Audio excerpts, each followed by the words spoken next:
Live on both. How you doing, Simon? Yes. We got two cameras. That's what we're doing now. So I'm just not looking like an idiot. Monthly Mindset episode number 9. Yeah. Nine. Yeah. All right, it's doing good. So it's a bit colder than our previous ones. Yeah. And you, colder as in you're warming up. Temperature, or this No, I've got a bit of winter furs coming. Nice and warm. Yeah. So today's obviously I'm an instructor. You do a lot of public speaking. Yeah. So we thought we'd give some of our own top tips. Which is going to be quite interesting, really, because it's going to be a little bit different, but it's going to kind of go in the same direction on presenting, or if you got to do a presentation, if you got to. You kind of said, because you're going to a wedding at a weekend, so this is... Yes, I've got to give a shout out to my sister. It's her wedding this weekend. So congratulations. Sam, love you. Looking forward to it. I'm going to have a ball. And me too. I'll see you there. Rock up. Oh, no, sorry, I can't. I've got things going on. Sorry. But anyway, have a great day. It'll be good. Yes. So off the back of that... Hey, Layla. I need to... I'm going to be doing speeches. So, I need to get my... Wow, it's a good job you've had some practice, isn't it? You can never have too much practice. That's it. Oh, someone got a phone call. That's cool. All right. Normally me. No, that's all right. So before we go into this, I got to say, we were just saying off air, I used to be so nervous about talking, even, if it's a small group of friends, that's fine. But if it was out to a larger, my head would just go, voice might go. Even when I started instructing, actually, I had to work on that a lot, and thankfully my instructor was so patient with me. Stephen Thompson, got to shout him out, obviously. He was so patient with me, and he gave me so many great tips. And sometimes I might be stood there thinking, I'm not going to do it now, and feel this little shove from him behind, right? You got to go forward. So I wouldn't want to let him down or myself down. But even as an instructor, I remember we used to say big gradings over at GL1, or these academies would come together. I remember having to get on the microphone. That's right. Started talking, and my voice just went. I could feel the shakes coming in. And he used to say to me, "You're shaking. I was like, "All right, I know."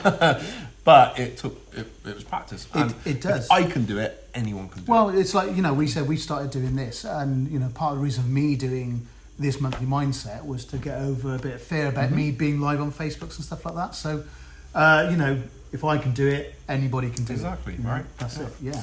All right, well, tip number 1. Tip number 1 is probably the most important tip when you're going to give a presentation, and that is breathe.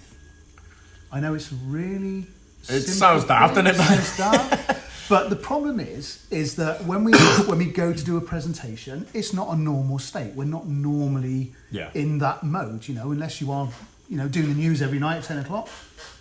We're not in a situation where we have to stand up in front of people or talk to a lot of people. It's not that kind of state. So the first thing that happens is we dive straight into that stress response, which we talked about on before, episode 3, 2 or 3, something like that. We'll go back and tag it. Yeah.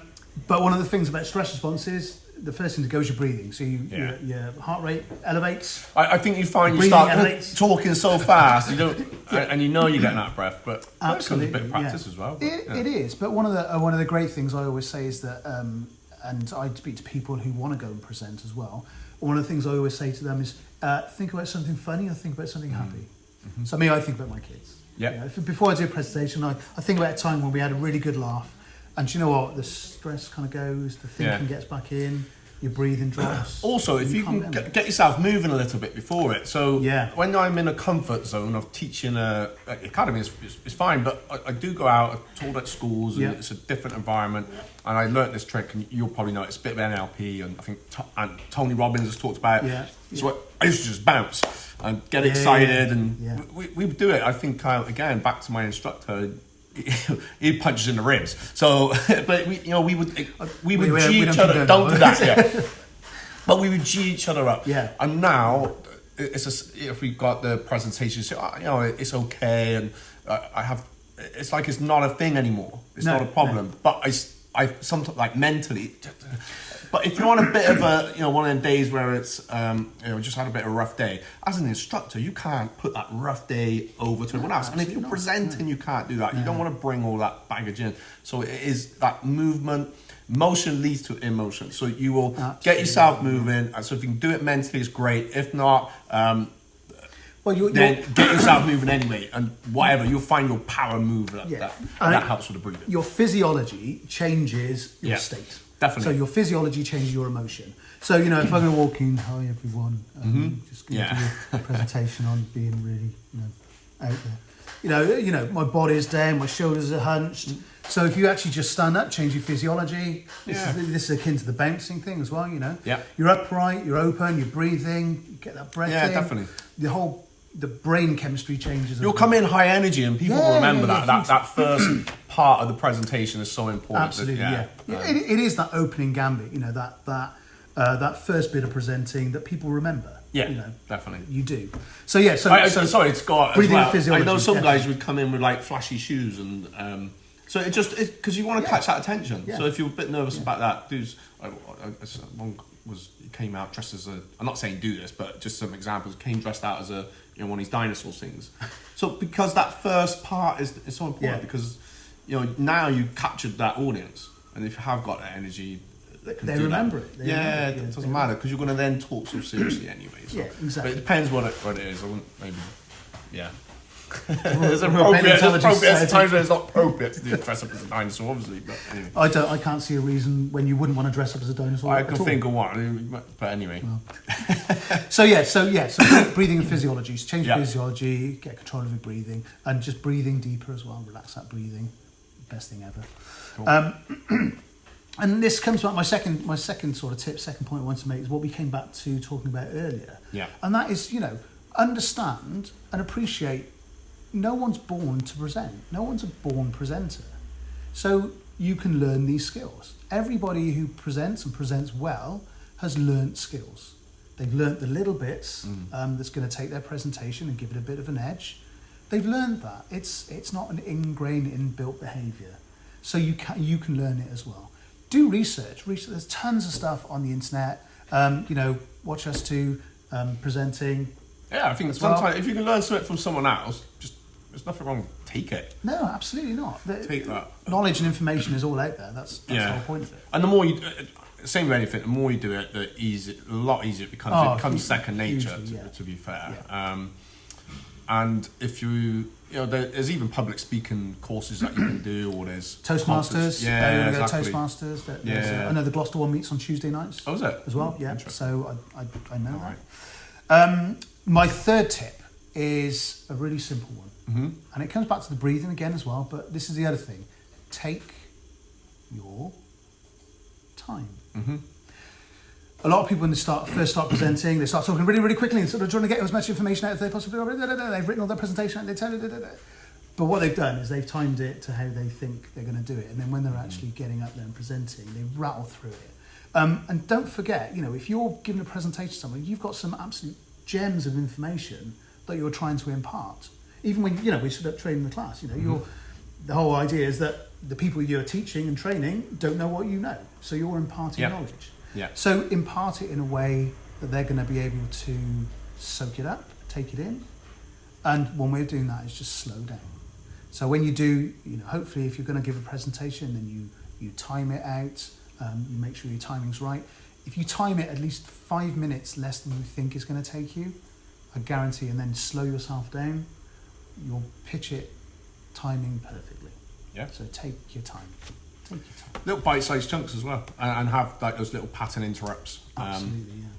So let's say like this now. Yeah, it's a pattern interrupt. But if I'm teaching some, I do like a lot of anti-bullying classes. Yeah. But if I'm just there talking about anti-bullying all the time, then let's say with children, they're going to start to lose interest. So I'll break it up, and we might do a little bit of martial arts, and then we'll start, apply it. So we don't have to get everything out in one go, and you can come back if you can get. Like who you're presenting to, if you get them to participate with you and engage, that's it, you got half the battle. So, but that takes a bit of condition at the beginning, and not everyone's gonna do that. So let's say last night I was teaching some kickboxing, and some classes engaged me and some didn't, but by the end the ones that didn't, more did by the end. But it was quite a new, say those ones, they're a little bit more of a newer class on that evening, if that makes sense. But that's about building rapport. Yeah, definitely. It's about rapport. In the class. But you can teach people to engage. So say everyone agrees, say yes. Now the fear would be that everyone sits there and says no. So you got to come up with your thing. No, that's great. Yeah, it's everyone great. said no. Sorry, not say no. Everyone would sit there disengaged, and say nothing. Yeah. What I meant to say. Yeah, absolutely. But you can retrain them for that. So it just again takes that little bit of skill. We'll have to do it on another video. We should do a course on public speaking. Connecting. Confidence building. Yeah, confidence and connecting. Love it. Yeah. If you want to see that, give us a thumbs up. That'd be really good. Yeah, definitely. Good. All right. Never laughed So, at and we can orientate it around pretty much anything and everything. So very much so. Cool. All right, nice. Right, tip number 4, and this almost segues very nicely into what we were just talking about, and that's about connecting with your audience. Yeah. So your audience are there. The way I always think about it, my mindset about this is that people have come to see me speak. It may be a work thing that they've had to do, but they've given up their time to pay attention. So when you connect with them, and I'm talking about look them in the eye, go up and shake their hand, ask them their name. You're connecting with people in your audience. So I got a nice tip to kind of refine. So it's why it works. It's the same thing. It's the same exactly what you just said. So I was taught, and it's not always easy. No. Because it depends on the size of the class. I'm glad I got my instructors listening. It's a nice recap for them, but they know this anyway. Is let's say in a class. So every person. Now, if you're in a big audience, you're never going to be able to do this, okay? But if it's a small audience, then you certainly can. And it's the three points of contact. So first is their name. So if you can get it somehow in there, their name, especially if you're a teacher or an instructor or a coach, so say their name. People love that. An appropriate touch, well done, high five, whatever. Or hey, come and stand over here. That's important. And eye contact. But absolutely 3 times. So it's those 3, but 3 times to every person somehow. So if you have that in your head, which is quite overwhelming, but it will work. Obviously, it's not always easy to do all of those, but then it's the eye contact. It's those different things and engaging people in that, within that. And if you're stood up in front of a room of people, scan the room. Make sure you look around your audience. Your audience is going to be big. It's probably going to be sort of a wide view. Yeah. So look at people in the audience, and the best way to connect with people, smile. Yeah. If you smile, people smile back. That's the best way especially when someone catch your eye, because they're like, ooh. So and my last tip, and we could go on and give you like 50 tips. I think 50 million and one. There's always tips. But if you can remember these 5, you're well on your way to being a great public speaker and presenter as well. So my last tip is leave your audience with more than they came in with. Yeah. And we're talking information. You're imparting information to your audience here. Stuff that they don't.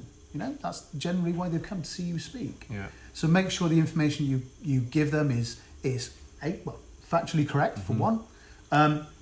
Concise so they can remember it. Give them a way that they can remember it. Definitely. I've got I talk about a brain in some of my workshops. Yeah. And I've got a little foam brain that I carry around to talk about it, and just throwing it out at people. Yeah. They they remember that. Yeah. They've been that's connecting again. Got that connection going. But then they've got something tactile to look at when you're talking about the brain. I'm talking about stress and stuff like that, where it happens in the brain. Yeah. So people love it. People absolutely love it. That's a good one. So there we go. All right, one more. Top 5. One more, just remember. 6. Top 6 tips. I just want to get the last word. No. But I just think of my own experiences. So sometimes your brain you might have a bit of brain freeze. Yeah. So I guess that's probably some of the main words. I say something, but just make a little joke out of it. Oh, my tongue's gone, or easy for you to say, or easy for me to say. Just don't worry about it. Just highlight, that's just happened. Not to make a joke, not to be the joker, but if you highlight that's happened, then it kind of, that's your own pattern interrupt. Yeah. And it gives you then chance to refocus a little bit. The audience goes, ha, or they might just sit there, it doesn't matter. But it gives you a chance to kind of refocus and get back on track, because especially working off we should be working off some sort of plan anyway. We can work towards. All right, guys. I think any more? Go on, Simon. You got one more? feelings. No. It's well, actually going back to the brain freeze. Yeah. Don't underestimate the power of the fact that you're stood up there presenting to people. Yeah. So if you have a brain freeze, stand there and use the silence. Silence is power. Yeah, right? definitely. And just use that time. That split second brain freeze, which may seem like an hour to you, is, I guarantee, not even a second. Yeah. So visualize it as well. Visualize it all going to plan, and obviously practice. I just had a brain freeze on that brain freeze. Yeah. You said to me, "Go on." That's why I asked you. But it's good if you've got a partnership you can work with and things like that. Or if you're doing stuff on camera, it's just.